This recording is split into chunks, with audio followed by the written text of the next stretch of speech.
सूर के ओर ठाकुर जी देख रहे हैं, ये बावरा अभी भी पड़ा पड़ा रो रहा है। जिसके लिए रोता था वो खुद सामने राधा रानी खड़ी है, इसको होश ही नहीं है। तो भगवान ने अपने भक्त की मदद की और बोले, अरे राधा रानी और आगे मत जाना, ये है ही अंधा पर बहुत चालू है, आप आगे जाओगी तो पांव पकड़ लेगा आपका। और ठाकुर जी राधा रानी को जानबूझ के इसलिए बोल रहे हैं कि इसको पता लग जाए कि वो पास में खड़ी हैं, पकड़ ले, ये मौका नहीं मिलेगा।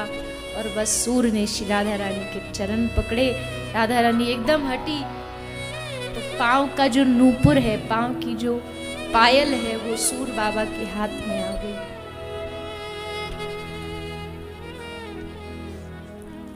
अब नूपुर नहीं होगी तो रास नहीं होगा।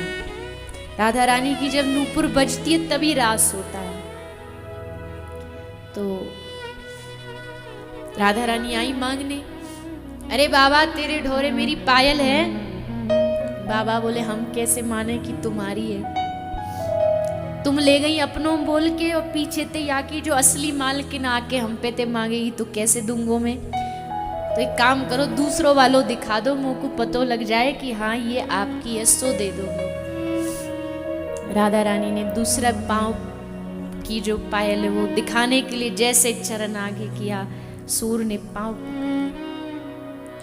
अब नहीं छोड़ना। एक बार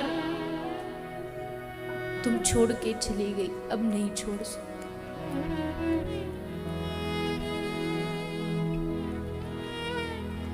कब तक ऐसे ही मैं अंधा इस ब्रज में पड़ा पड़ा तुमको पुकारता रहूंगा। चलो ये काला कृष्ण तो कठोर है, पर तुम कब से इतनी कठोर हो गई है श्री राधे कि कोई तुम्हारे लिए सब छोड़ के यहाँ पड़ा है और तुम उसे ऐसे ही भटका रही हो।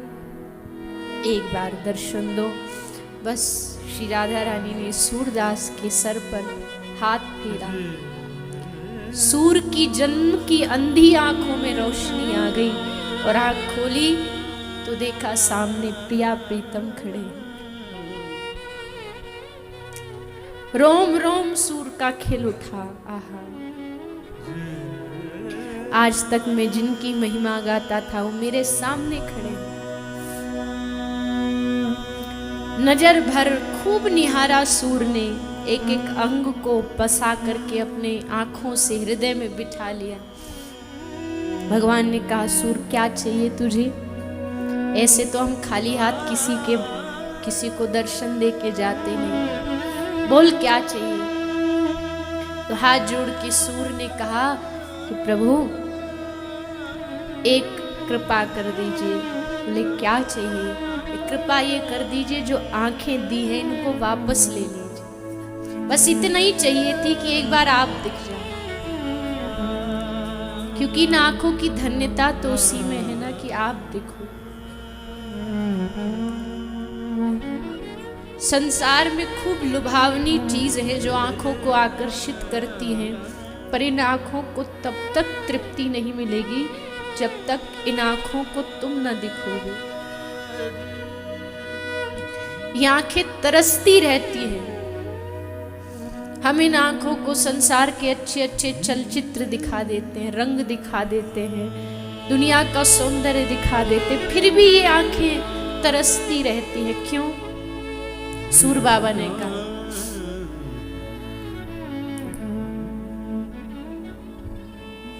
देखो चाहत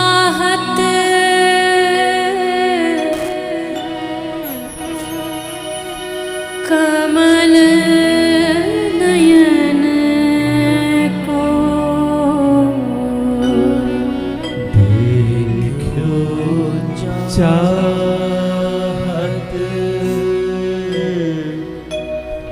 कमल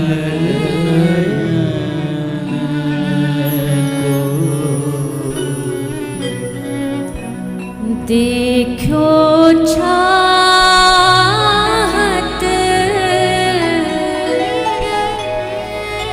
कमल नयन को, देखो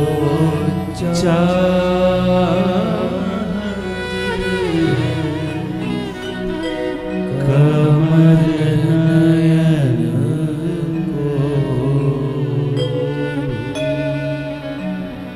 निस दिन राहत उदासी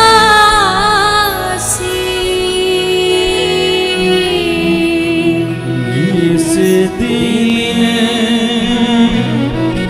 रहते उदासी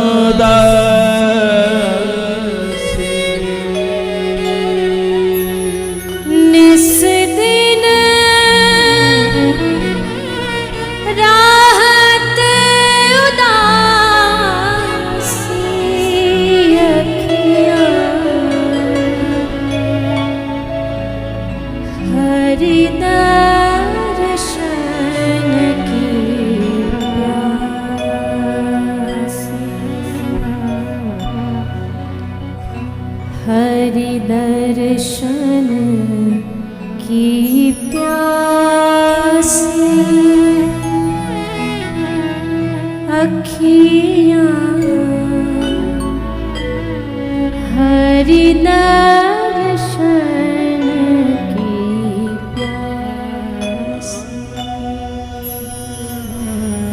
देखियो चाहत कमल नयन को निस्दिन रहत उदासी हरि दर्शन की प्यासी। आप मछली को लाख घी में डुबा दो पर वो जिएगी नहीं, प्राण त्याग देगी। आप उसको दूध के भरे पात्र में डाल दो तो भी नहीं जिएगी। क्यों? क्योंकि उसकी अनन्यता पानी से है। पानी मिलेगा तो ही प्राण बचेंगे। तो बाबा सूर कहते हैं मेरे जो जीवन है वो उसका जो आधार है प्रभु केवल आपके दर्शन है। इन आँखों की तृप्ति। अचंबा देखो, आंखें प्यासी है। गा कौन रहा है जिसकी आँख ही नहीं है? सूर गा रहा है जिसके पास आंखें नहीं, वो कह रहा है प्रभु मेरी आंखें तुम्हारे दर्शन की प्यासी है। क्योंकि भैया आंख सबके पास होती है पर भक्ति वाली आंख किसी किसी के पास होती है। वो सूर के पास थी। और बिन आंखों के सूर भगवान को देखते थे। मथुरा में द्वारिकाधीश जी का मंदिर है। द्वारिकाधीश जी का जो मंदिर है उसमें बाबा सूर की नियम था कि आपको भगवान को नित्य एक पद सुनाना, क्योंकि ठाकुर जी पद से बड़े प्रसन्न होते हैं। इसलिए हवेलियों में ठाकुर जी को रोज पद गायन सुनाया जाता है। राधा रमन जी में रोज पद गायन होता है, केवल ठाकुर जी को सुनाते हैं। तो सूर बाबा को ये नियम मिला कि आपको पद सुनाने रोज। तो बाबा सूर पद सुनाते। और कैसे पद सुनाते? बोले जो रंग का वस्त्र ठाकुर जी धारण कर रखे होते ना, वही रंग का वर्णन सूरदास जी अपने पद में कर देते।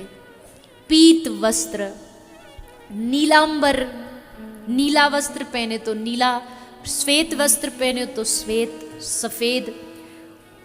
सूर बाबा के पद में वो आ ही जाता कि भगवान आज इस रंग के वस्त्र पहने। तो जो वल्लभ कुली बालक थे उनको लगा ये अंधा की बावरा तो नहीं बना रहा, सबको इसको दिखता हो और ऐसे झूठ मूठ को कुछ हमको पागल बना रहा है, परीक्षा लो। क्या करा? बोले अगले दिन जो ठाकुर जी हैं रोज तो उनको वस्त्र पहनाते थे, आज निर्वस्त्री बिठा दिया। वह गले में एक हल्की सी मोतियों की माला डाली और बिठा दिया। आ गए बाबा सूर, गाने लगे। पूरा पद गायन करने के बाद बैठ गए। आज पद में कोई रंग कुछ वर्णन नहीं। तो उन सब ने पूछा सूर बाबा को कि सूर आज नहीं बताएगा ठाकुर जी ने कौन सा रंग पहना है?